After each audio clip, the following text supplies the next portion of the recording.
Hey there, this is Adam Quiney. Myself and Kendra Kunov just finished leading the leadership team for our most recent intensive in London, England. And I wanted to share some of the distinctions, some of what I created, some of what I've been distinguishing post that work and during and as a result of that work.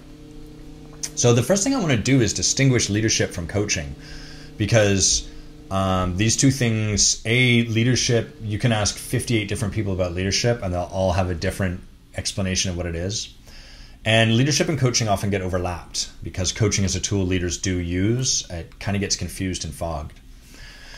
So as a coach, I have zero agenda with my client whatsoever. Wherever they want to go, whatever's going on, that's the agenda for our conversation. And I may poke at them. I may check in. Are you sure? Last week you said you wanted to go in this direction, so I just want to make sure this is the direction you want to go this week. But whatever they say, once I've done that, my job is to follow with them and to sort of help them in their own process as they follow that direction. That's different from leading. As a leader, I might, let's say I bring someone on board for a year-long project, building a shed on a property. And I tell them, look, there's a commitment here. You got to show up every weekend, and we got to, work for 8 hours both days, and that's part of it. And these are the dates. Are you sure you're willing to commit to that? And they go, absolutely, I'm there. And I might check in, like, why? Why are you committing? What's in this for you?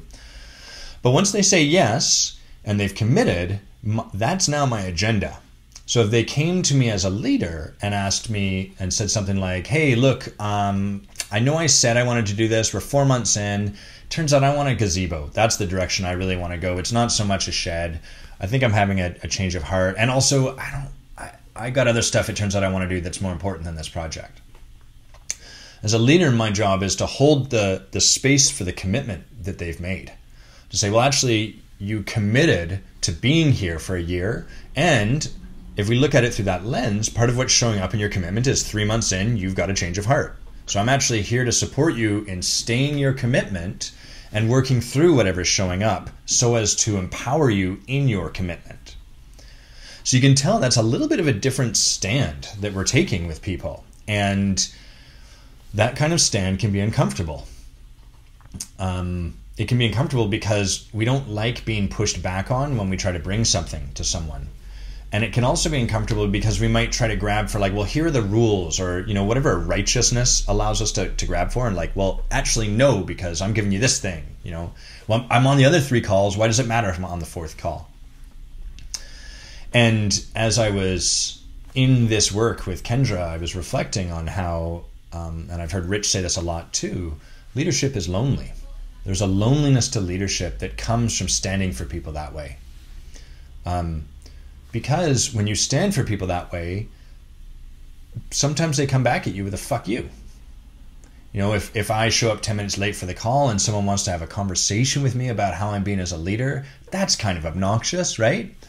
And it's actually going to serve me, but that doesn't matter. That's annoying. I already feel bad about being late on the call. Can we just shut up and move past it?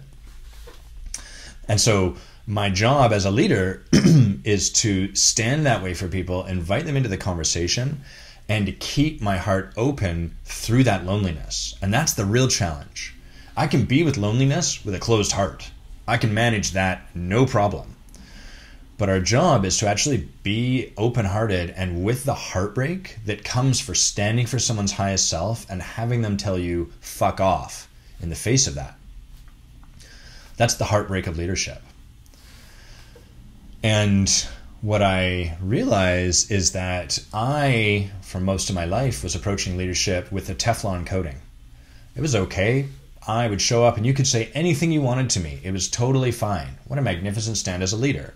Except not because you really can't have any impact on me. You can't break my heart. You can't do anything to me. I'm Teflon coated. I'm perfect. And if you can't have any impact on me, it's going to be pretty hard for you to allow me to have any impact on you. And so this is kind of the beauty of leadership, is that the heartbreak that comes, it's like baked into it. And the more we try to avoid caring about people that deeply, that they can hurt us that deeply, the more we avoid our truest leadership. And so what I've been working with, and the phrase I want to leave you with, the place to sort of look more deeply in your life, is this notion that to harvest love, to harvest leadership, which is ultimately an act of love and power for people.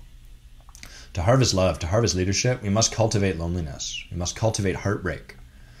And that doesn't mean you go out and you go to the pound and just be with dying dogs or something like that, although that's a practice you certainly could take on.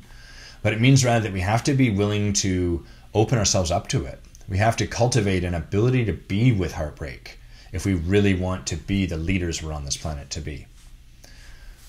Cultivate loneliness and heartbreak to harvest love and leadership. Are you willing to be devastated by love? Because that's what this game is about.